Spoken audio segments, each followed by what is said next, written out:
unang-una pala, unang-una, nagpapasalamat ako kay Attorney Freddy Villamor dahil yung kinain natin sponsor po yun ni Attorney Freddy Villamor. Dahil yung kinain natin sponsor po yun ni Attorney Freddy Villamor.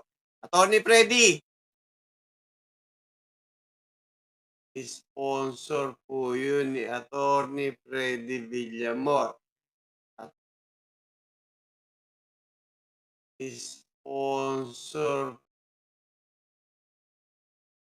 Sinabihan ko lang kasi meron tayong meet and greet.